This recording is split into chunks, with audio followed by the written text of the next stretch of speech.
After 30 years of no new IP from Bethesda, Starfield comes onto the scene, bold and unafraid. After playing the first 6 chapters, I can see what this game was trying to do, but it fell short for me, trying to bite off more than it could chew. A massive world of space exploration, ship designing, space pirates, side quests, and artifacts to collect. It was a lot.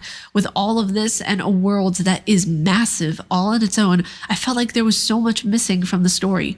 Maybe it's because I only finished 6 chapters, but being 13 hours in and a story barely present, I have more questions than answers. What's going on, you guys? It's your Huggable Hipster here, and welcome back to the channel. Today we're going to be diving into the last first impressions of the year, Starfield. It's a lot. You know, the thing is that this game is huge. It's absolutely massive. And you know, I was at the tail end of chapter 6. I still count it. No matter what. No one can take that away from me, even though I didn't finish the 6th chapter. I finished it up here. That's what counts, right, people? That's what counts. First, going into Starfield, it was an exciting experience that I dove into head first, expecting to be greeted with an enticing story. But after playing for 13 hours, I felt bored and was more impressed with the graphics and other aspects of the game than the substance of the quest lines themselves. There was an overwhelming emptiness I felt during my playtime of Starfield. Not emptiness in gameplay or exploration, but the story and substance of why I was playing the game to begin with. Delivery of the story and how it connected to everything in this game was so vague and left open for interpretation, which it's normally good if there's some structure behind it to back the vagueness up by the end of the game. But with Starfield, by the time I was getting to a certain point of the game, there was no spine for the first almost 20 hours of the game for it to stand on. This game is huge. It is absolutely just magnificently huge and has its own benefits in its own way that make it stand out from the rest of the IPs that I've seen this year. But it doesn't do a good enough job delivering the story fast enough to the player to keep them enticed. And that's the biggest issue I had with this game, of where 13 hours in, I was like, where is the substance of the story that's making me stay? There was a cyberpunk vibe, there was a wasteland vibe, there was a Fallout 3 vibe. There were so many different identities that were thrown into the game from other Bethesda productions that it almost felt like a callback at certain points, right? It almost felt like I was playing Fallout at one point. It almost felt like I was, you know, playing Doom to a degree, even though Bethesda only published that game. They didn't develop it. It felt like I was playing different games within one game. We've seen space games before. We've seen space games of where you're traveling, you're finding different alien life forms, you're doing all of these different things, but it always had a structured story. Take Alien Isolation, for example. Alien Isolation is by far the perfect space game. I will die on that hill. You have a story. Right from the get-go, you have to figure things out. You have problems to solve. You have an A plus B that equals C, and you need to find that B somewhere. There is such an unshakable beauty of Starfield that made me go, oh, in the best way possible, more times than one. This game is stunning in its presentation and music composition. Seeing the vastness of the stars above captured the endlessness of space and how eternity must feel. Fighting space pirates, strange organisms, and finding artifacts was intriguing in its own way, and it utilized unique areas that ranged from desert wastelands to cyberpunk creations. This game nailed the aesthetics and the vastness that consumes the player.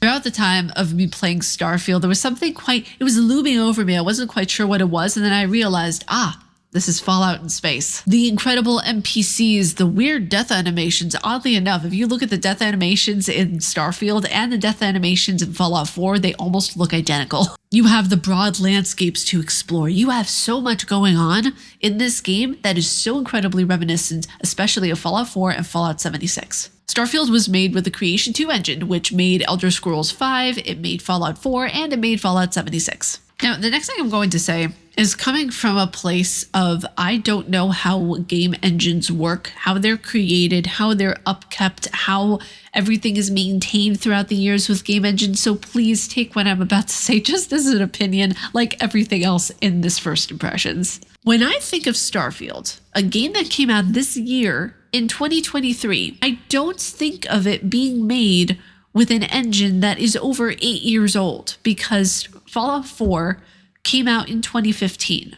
It's very, very strange to me. It's something of where I've had conversations with friends about, of where I've had, a bit of back and forth with myself on even if I should include this in the video, because it doesn't make sense to me that an 8-year-old engine is being utilized to create a game that has some of the most vast worlds that I've seen since No Man's Sky. You can go to these different planets. You can go to things where it's not even on the main mission. You can go and you can travel to a planet and you can see Saturn.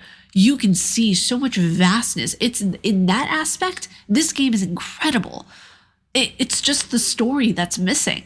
Like for the first 13 hours of playing it, there's really not much of a story, but when you get into the exploration of the game, that's where this game truly shines. And when it comes to the comparison of Fallout and this game, even when you have the mechanics and the style of the story, which is very open yet linear, because you can choose to do everything on your own beaten path, on your own way, on your own terms, and come back to the story later, which is appealing for some. For me, I struggle with that because that's the only thing I don't like about open world games is that you don't have that guided thing. It's not completely linear. Like you can choose to do the story, but you don't necessarily have to. And that's one thing in my personality. I need to do the story first, and then I'll do everything else later. The dialogue of this game is very specific to what makes Fallout Fallout. Once a game has a style, it's then up to the player, and they need to decide if that style fits what their play style is, and if it's a game they want to invest their time in. Someone who already has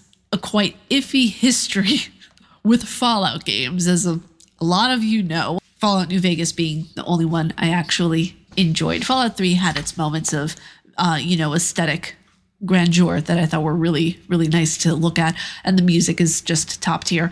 But when it comes to Fallout games, New Vegas is the best one by far. The mechanics in this game also had their ups and downs. It was kind of glitching and FPS stutters in moments here and there. Not too much to really cover on. The mechanics in this game don't represent that of a typical Fallout experience when you're experiencing a crash every other second, which is why kids remember hard save. But there were some things that I thought were kind of peculiar in the game that I wanted to touch on, where you had to use digipicks in order to get past certain points for main missions, which I'm not gonna lie, that kind of irritated me. That kind of irritated me. Now, not only this, but the fact that enemies are so easily aggravated in this game, more so than Fallout. Why I couldn't entirely finish Chapter 6 is because I accidentally aggroed one of these characters, and each time that I came back, I thought, okay, you know what, maybe if I go and rest, they'll be less aggro and I can just go and I can continue the main mission and it'll be fine.